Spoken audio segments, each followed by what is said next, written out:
Sir मेरा ये मानना है कि लाइफ में एक ऐसा टाइम आता है, एक ऐसी स्टेज आती है जहाँ पर बच्चे को ये डिसाइड करना होता है कि क्या करना है लाइफ में आगे। तो वहाँ पे सर मैंने देखा भी है, थोड़ा एक्सपीरियंस भी है ये इस चीज़ का कि सर बहुत सारे माँ बाप के जो पेरेंट्स के साथ जो इमोशंस हैं वो जुड़ जाते हैं उस चीज़ के साथ।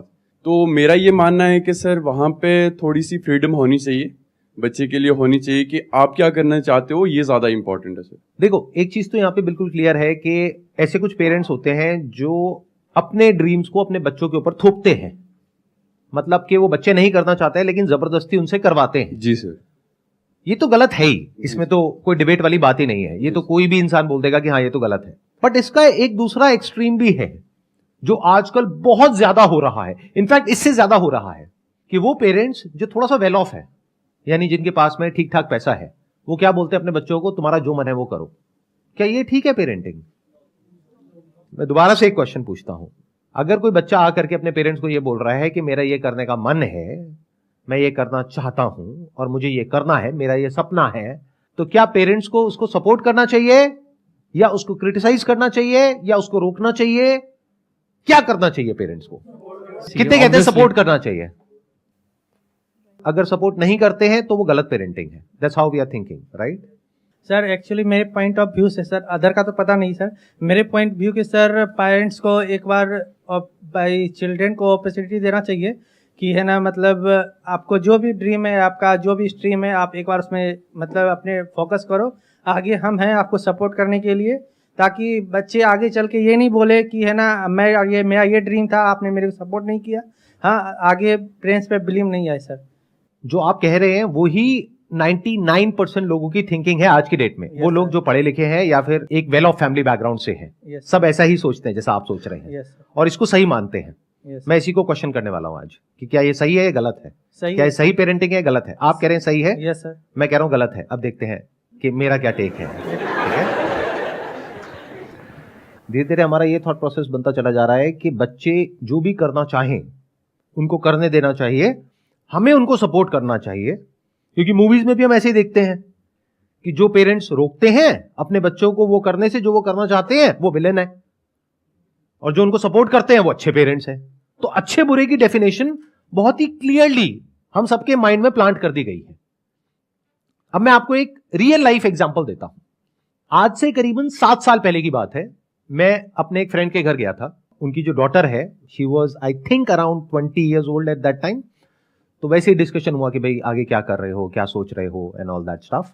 तो उसने बोला कि मैं यूपीएससी की तैयारी करने के बारे में सोच रही हूं। तो मैंने कहा बहुत अच्छी बात है, उसके पीछे रीजन क्या है, क्यों करना चाहते हो? तो उसने कहा यह दुनिया की सबसे टफ एग्जामिनेशन है, मैं इसलिए इसको क्रैक करना चाहती हूं। तो फिर मैंने उससे काउंटर क्वेश्चन पूछा, अगर क्रैक नहीं होता है तो क्या होगा? तो उसका रिएक्शन यह था कि ऐसा हो ही नहीं सकता। अगर मैं अपनी तरफ से अपना 100% एफर्ट करूंगी, अपनी तरफ से पूरी मेहनत करूंगी, जो इंडिया का बेस्ट कोचिंग इंस्टीट्यूट है वहां से कोचिंग लूंगी और उसके हिसाब से एक्ट करूंगी, और अपनी तैयारी में अगर कोई कमी नहीं होगी तो क्यों नहीं होगा? मैंने कहा लेकिन फिर भी मान लेते हैं एक बार को कि तुम्हारा नहीं होता किसी भी वजह से, तो क्या? तो एक बार और ट्राई कर लूंगी। मैंने कहा फिर भी नहीं होता तो तीसरा अटेम्प्ट, चौथा अटेम्प्ट, लेकिन मैं करके रहूंगी।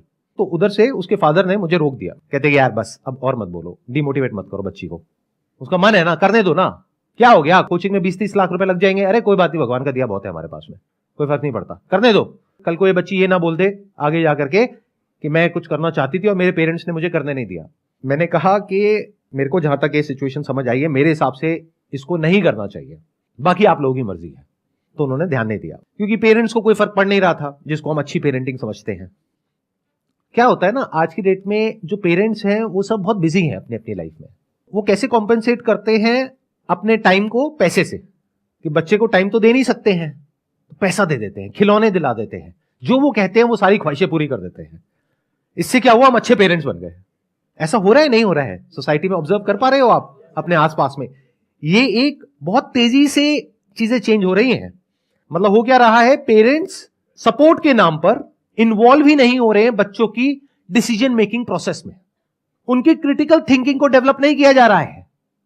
अगर उन बच्चों को कोई और आकर के क्वेश्चन करता है तो उसको रोक दिया जाता है। मैं उधर उससे क्वेश्चन कर रहा था और मुझे रोक दिया गया, ये छोड़ो ना यार, तुम ज्यादा मत बोलो, अब वो जो कर रही है उसको करने दो। मैं कहा ठीक है, that's okay, that's your call.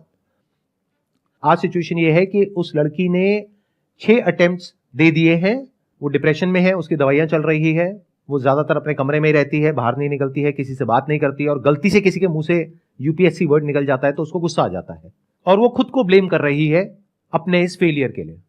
उसके पेरेंट्स को क्या नुकसान हुआ? पैसे का, 20-30 लाख रुपए का, जो उनको फर्क नहीं पड़ता है क्योंकि बहुत पैसा है उनके पास में। तो क्या ये सही पेरेंटिंग है? इज इट राइट पेरेंटिंग जैसा हम समझते हैं? You are saying no now, लेकिन द थिंग इज आपको यह भी समझना पड़ेगा क्यों। देखो, 2 एक्सट्रीम्स है।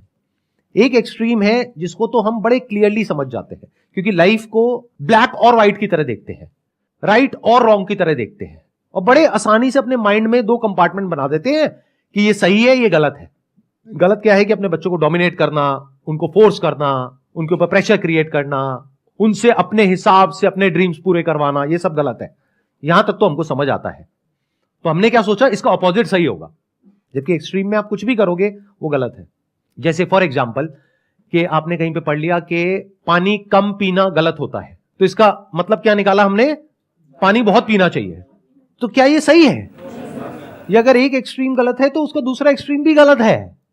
बट उसको समझने के लिए we need to have critical thinking abilities, जो बहुत सारे लोगों के पास में नहीं होती है, क्योंकि उसकी वजह से हमारी ब्रेन के ऊपर लोड आता है। And nobody wants any kind of load और any kind of complexity in life. तो हम चीजों को ओवर सिंप्लीफाई करके देखते हैं और उसी तरह से एक्ट करते हैं। तो अगर ये गलत है जिसकी हम बात कर रहे हैं, यानी अपने बच्चों को डोमिनेट करना, तो अपने बच्चों को पूरी तरह से फ्रीडम दे देना भी गलत है। क्योंकि जो बच्चे हैं उनके सपने पैदा कैसे होते हैं? ये वर्ड्स हम यूज करते हैं, मेरा पैशन है, मेरा इंटरेस्ट है, मेरा ड्रीम है। ये ड्रीम, पैशन, ये आता कहां से है? अरे मार्केटिंग की एक पूरी की पूरी दुनिया है जहां से आपको नॉन स्टॉप कुछ ना कुछ बेचा जा रहा है।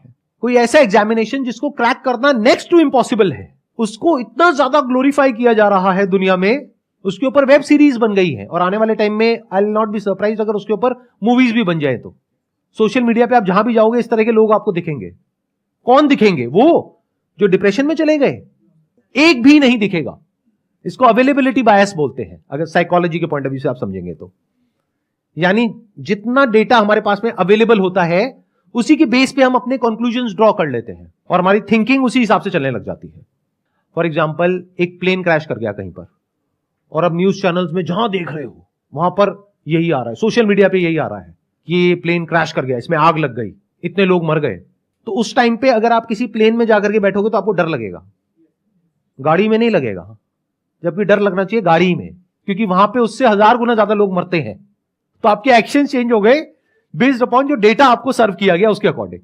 बट ये कौन समझ सकता है? वो जो मार्केटिंग को समझता है, बाकी लोग नहीं समझ सकते। तो ये चीज मैंने आज से 7 साल पहले ही देख ली थी, जब मैंने उससे क्वेश्चनिंग करनी शुरू करी थी कि एग्जैक्टली ये ड्रीम आ कहां से रहा है उसके माइंड में। एक ऐसा एग्जामिनेशन जिसको क्रैक करना नेक्स्ट टू इम्पॉसिबल है, उसके माइंड में ये थॉट ही कहां से आ रहा है कि मेरा हो जाएगा, और उसका जो अपोजिट थॉट है यानी कि नहीं होगा, जिसकी पॉसिबिलिटी होने से बहुत ज्यादा है, उस थॉट को ही वो एंटरटेन नहीं कर रही है, ना उसके पेरेंट्स एंटरटेन कर रहे हैं।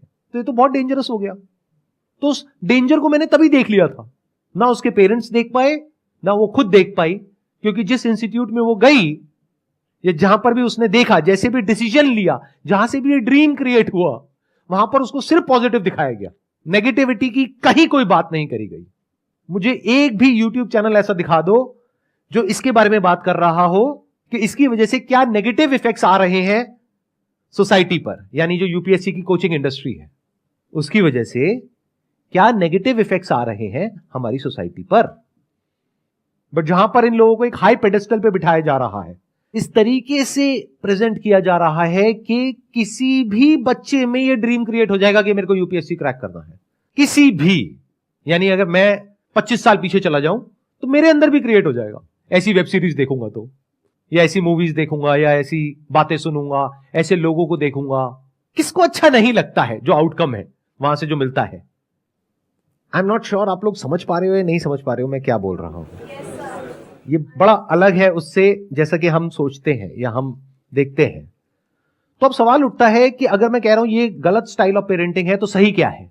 या फिर अगर मैं अपने फ्रेंड की जगह होता तो मैं क्या करता? मैं अपनी बेटी से लड़ता नहीं, ना उसको रोकता, उससे क्वेश्चंस पूछता और ऐसे लोगों से उसको मिलवाता जो कि उसको सोचने पर मजबूर करे कि तुम जो कर रहे हो वो क्या कर रहे हो, और इसकी एक दूसरी साइड को भी देखने के लिए उसको फोर्स किया जाता, जिसको नेगेटिविटी नहीं कहते हैं, जिसको डिमोटिवेशन नहीं कहते, जिसको रियलिटी कहते हैं, इसको रियलिटी चेक कहते हैं। तो मैं क्या करता, कुछ भी करके रियलिटी चेक करवा देता, फिर जो मर्जी करो। यानी मान लो कि लाखों लोग एक पर्टिकुलर जगह से छलांग लगा रहे हैं नीचे समुद्र में, उसमें से कुछ लोग जो बच करके साइड तक आ रहे हैं उनको हीरो बनाया जा रहा है, बाकी के जो डूब गए मर गए उनका कोई अता पता ही नहीं है। तो मैं क्या करता, किसी भी तरीके से नीचे जाता समुद्र की गहराइयों में और फिर उसको दिखाता, देखो कितनी लाशें पड़ी हैं यहां पर, बाहर जो 10 लोग दिख रहे हैं सिर्फ वो नहीं है, इन लाखों कंकालों को भी देखो। अब बोलो अगर करना है तो करो।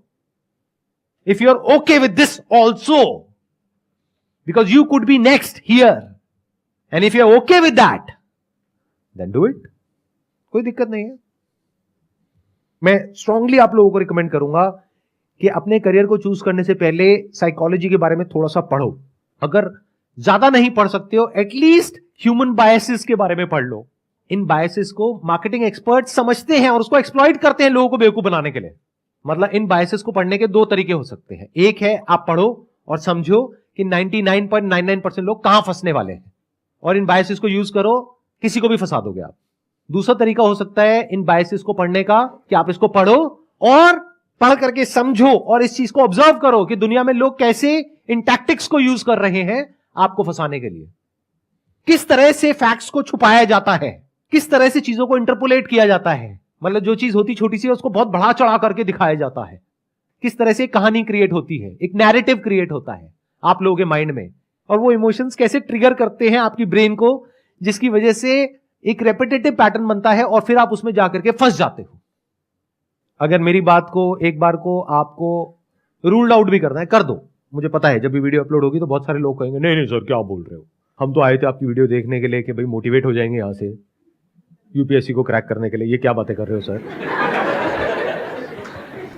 मैं क्या कह रहा हूं, मेरी बातों को छोड़ दो। अरे भाई एक बार पढ़ लो ना साइकोलॉजी में कि कितने तरह के बायसेस होते हैं, और देखो जो मैं कह रहा हूं वो सच है झूठ है, अपने आप वेरीफाई करो मेरे कहने से क्या होता है।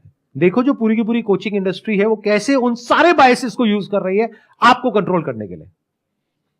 तो अगर मैं कह रहा हूं कि ये पेरेंटिंग करने का जो स्टाइल है वो गलत है, तो सही क्या है? सही ये है कि अपने बच्चों को हमेशा क्वेश्चंस पूछने के लिए एंटरटेन किया जाए बचपन से ही। यानी बच्चा ऐसा होना चाहिए जिसमें दम हो किसी भी थॉट प्रोसेस को क्वेश्चन करने का, चाहे वो कितनी भी पुरानी क्यों ना हो, कितनी भी स्ट्रांग क्यों ना हो। मतलब कि वो जो बच्चा है अगर वो क्रिटिकली सोच पा रहा है, हर एक सिचुएशन की हर एक साइड को देख पा रहा है और एक वेल इन्फॉर्म्ड डिसीजन ले पा रहा है रियलिटी के बेस पे, यानी अगर वो रियलिटी तक पहुंच पा रहा है फिर डिसीजन ले रहा है, दैट इज गुड पेरेंटिंग।